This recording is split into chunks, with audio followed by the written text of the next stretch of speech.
नमस्कार शिक्षक बंधू भगिनींनो. तर आज आपण बालमानसशास्त्र व अध्यापनशास्त्राचे 30 प्रश्न पाहूया. तर पहिला प्रश्न आहे, खाली दिलेल्या अवबोधाच्या संबंधित विधानामध्ये कोणते विधान अयोग्य आहे? अयोग्य म्हणजे चुकीचे. कीवर्ड काय? अयोग्य आहे विधानामध्ये. पहिलं विधान आहे, अवबोध ही संवेदना नंतरची पायरी आहे. संवेदनेमध्ये मन क्रियाशील असते तर अवबोधामध्ये निष्क्रिय असते. संवेदना व अवबोध या दोन्ही मानसिक प्रक्रियांच्या आधारे अद्दीपक ज्ञानेंद्रिय आणि मज्जासंस्था ही होत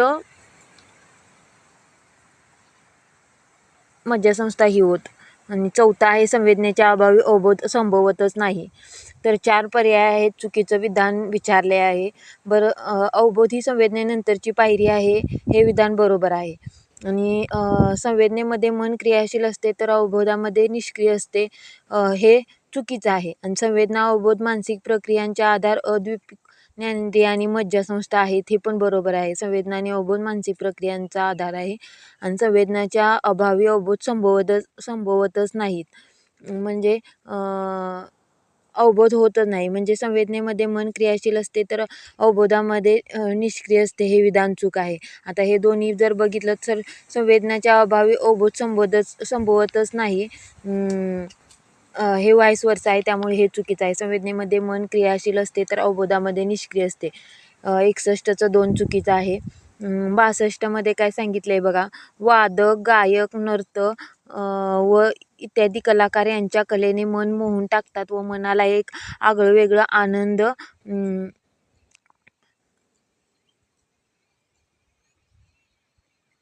देतात. या बाबी खालीलपैकी कोणत्या प्रकारच्या कल्पनेमध्ये येतात? आता ह्या सौंदर्यनिष्ठ कल्पना आहेत. वादक, गायक, नर्तक.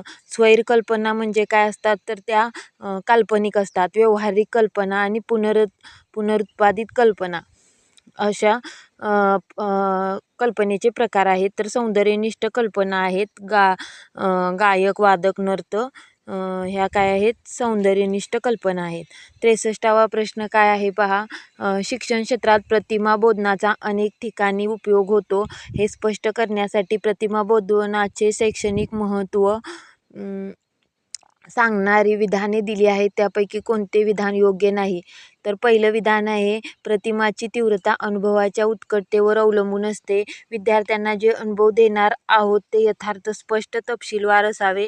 तिसरं विधान आहे, विद्यार्थ्यांना प्रतिमा निर्माण करण्यास शिकवणे अनावश्यक आहे. विद्यार्थ्यांना अमूर्त संकल्पना सांगताना चित्र, आकृती, प्रतिकृतीशी संबंध जोडून स्पष्ट कराव्यात. अशा पद्धतीनं ही 4 विधाने आहेत.